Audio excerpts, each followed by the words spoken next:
ప్రకాష్ రాజ్ ఒక గొప్ప నటుడు అనే విషయంలో ఎవరికీ సందేహం లేదు. వివిధ భాషల్లో ఎన్నో పాత్రల్లో అద్భుత నటనను ప్రదర్శించి భారత సినిమా రంగంలో తనకంటూ ఒక ప్రత్యేక స్థానం సంపాదించుకున్నారు. అయితే నటనలో తన సత్తా చూపించిన ప్రకాష్ రాజ్ రాజకీయ వ్యాఖ్యలతో మాత్రం తరచూ వివాదాల్లో పడుతూ వస్తున్నారు. ఇటీవల ఆయన పవన్ కళ్యాణ్, తమిళ స్టార్ విజయ్లపై చేసిన వ్యాఖ్యలు పెద్ద చర్చాంశనీయంగా మారాయి.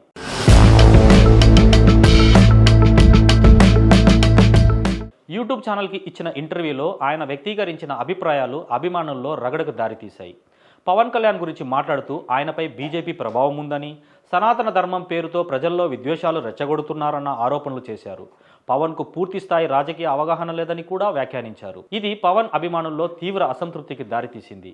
అలాగే విజయ్ గురించి మాట్లాడుతూ ఆయన తండ్రి కారణంగా సినిమా రంగంలోకి వచ్చారని, కానీ ప్రస్తుతం తనకు సామాజిక రాజకీయ అంశాలపై స్పష్టత లేదని వ్యాఖ్యానించారు. తమిళనాడు ప్రజలు విజయ్ను ఒక నాయకుడిగా చూడడం లేదని వ్యాఖ్యలు చేయడం ద్వారా అక్కడి అభిమానులను కూడా క్షోభకు గురి చేశారు.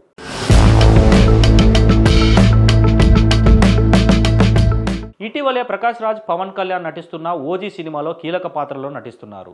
మరోవైపు విజయ్తో కూడా ఎన్నో బ్లాక్ బస్టర్ చిత్రాల్లో ఆయన కలిసి పనిచేశారు.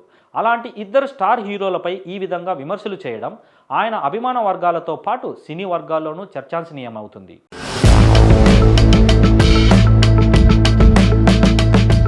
సామాజిక రాజకీయ విషయాల్లో స్పందించడం ప్రకాష్ రాజ్ హక్కు అయినప్పటికీ ప్రముఖులను టార్గెట్ చేసే వ్యాఖ్యలు ఆయన సినీ పరిపక్వతను మసకబార్చేలా ఉన్నాయని పలువురు విశ్లేషకులు అభిప్రాయపడుతున్నారు. తనకు సంబంధం లేని అంశాల్లో తలదూర్చి ప్రతిష్టను తుడిచేస్తున్నాడన్న ఆరోపణలు వినిపిస్తున్నాయి. ఇలాంటి వ్యాఖ్యలు ఆయన కెరియర్కు నష్టం కలిగించవచ్చన్నదే ఇప్పుడు అనేక మంది భావన. సినీ పరిశ్రమలో కలిసి పనిచేసే నటీనటులపై విమర్శలతో ప్రజలలో ప్రతికూల భావన కలుగుతుందని కొందరి అభిప్రాయం.